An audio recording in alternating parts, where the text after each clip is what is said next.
Assalamualaikum warahmatullahi ta'ala wabarakatuh. Alhamdulillah dapat kita bertemu pada hari ini, pada hari Ahad 28 hari bulan 2 2021. Apa khabar semua pelajar-pelajar 5 Muslim Sekolah Agama Bandar Pontian?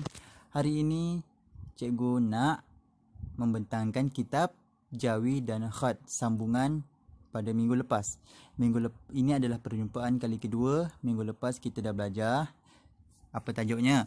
Okey, sekarang pembelajaran Jawi dan Khat kita sambung pada pembelajaran minggu lepas. Buka kitab Jawi muka surat 4 dan 5. Sebelum itu mari kita sama-sama membaca doa sebelum belajar. Bismillahirrahmanirrahim. Allahumma aftah alaina hikmataka wanshur alaina min khazaini rahmatika ya arhamar rahimin. Okey, pada minggu lepas kita belajar hukum darlung. Dal, ra, lam, waw, nga.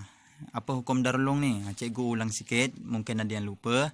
Darlung ni jika huruf dal, ra, lam, waw, nga dan diakhiri dengan huruf vokal huruf A, maka alifnya perlu ditulis. Contohnya dada, dada. Ni dada. Dada, dal alif, dal alif. Alif yang di belakang itu tidak boleh dipadam. Kena tulis dal alif, dal alif. Cara, ca alif, ra alif. Sebab apa kena tulis alif kat belakang?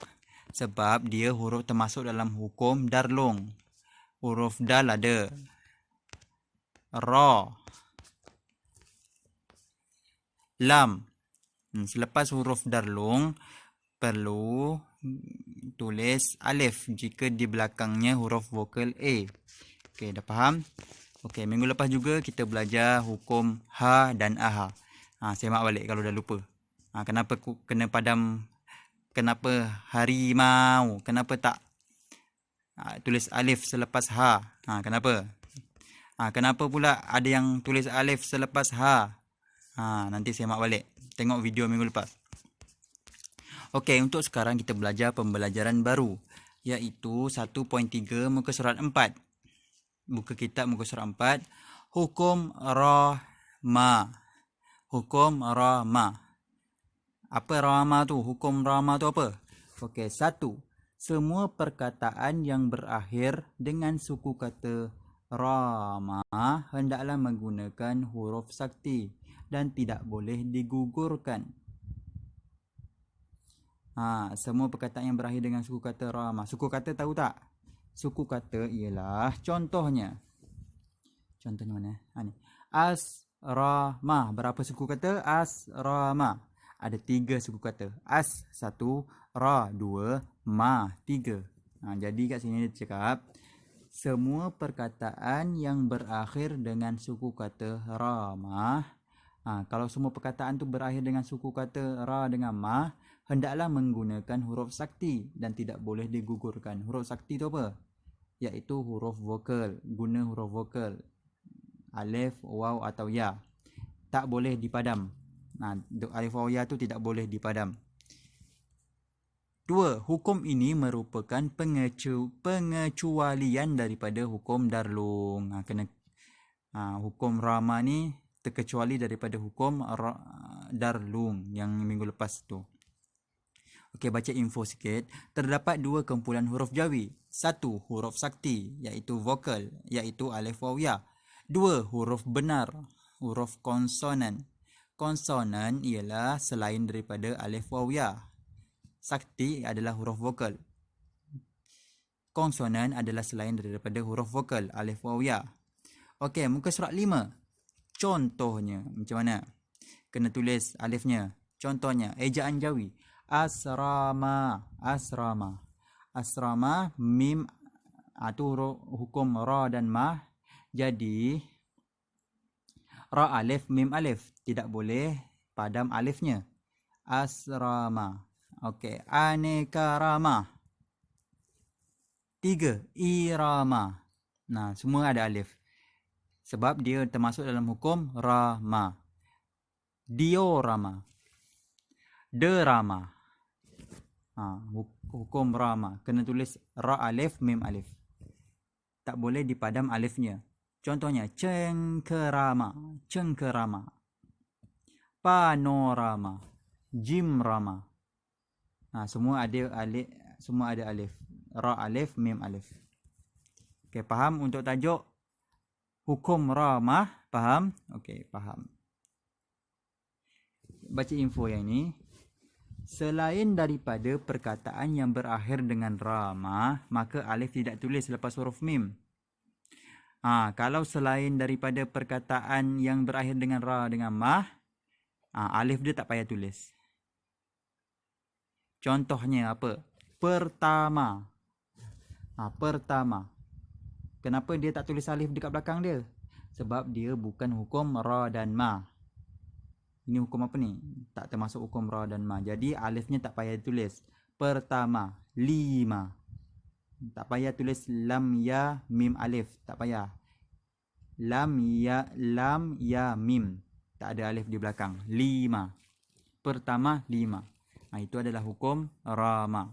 Kena tulis alif di belakangnya. Asrama, anekarama, irama, diorama, derama, cengkerama, panorama, jimrama. Okey, kita masuk hukum hamzah pula. Muka surat 5. Hukum hamzah berada di atas huruf alif. Hamzahnya ada di atas huruf alif. Ketika bila? Mari kita baca. Jika didahului dengan imbuhan awalan se, ke atau di,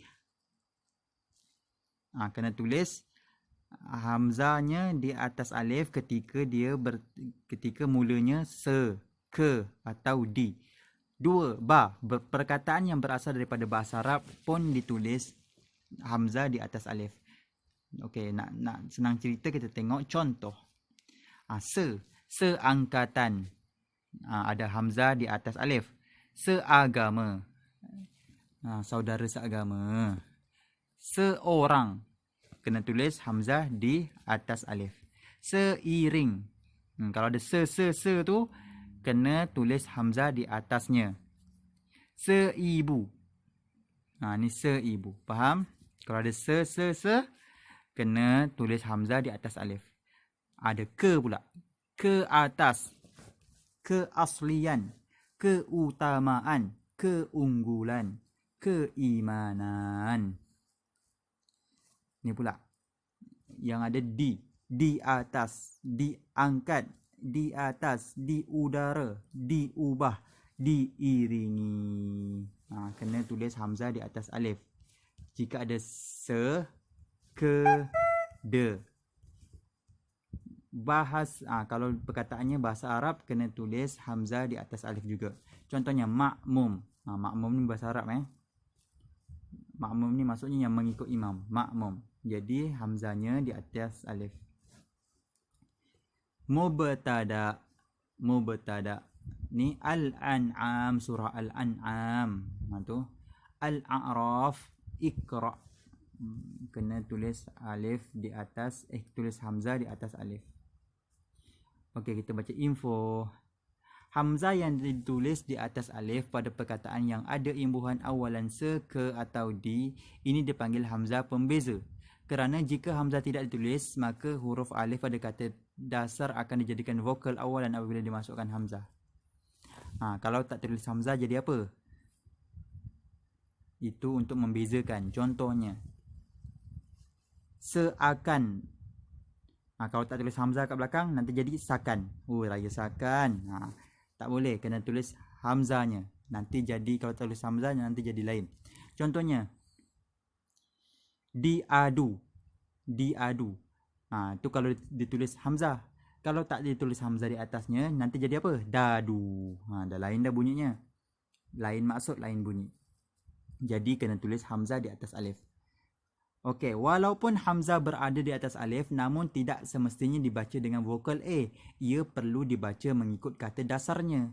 Walaupun hamzahnya di atas alif, tak boleh dibaca I, kena baca A. Kena baca, walaupun hamzahnya di atas alif, ada juga yang perlu dibaca I tak semestinya baca A. Contohnya ni. Diikat. Diikat. Bukannya diikat. Diikat. Kena tengok kata dasar dia. Kata dasar dia apa? Ikat. Seekor. Bukannya saikur. Bukan. Bukannya si aikur. Walaupun hamzahnya di atas alif, kena bunyi seekor. Ni ke udara. Ni diubah. Okey, itu saja pada hari ini. Okey, untuk kerja, sila salin apa yang kita baca tadi. Hukum Rama dengan hukum Hamzah yang pertama. Yang kedua, pada minggu hadapan kita akan sambung. Okey, itu saja untuk hari ini. Semoga semuanya dapat membuat tugasan dan terus bersemangat. Assalamualaikum warahmatullahi taala wabarakatuh.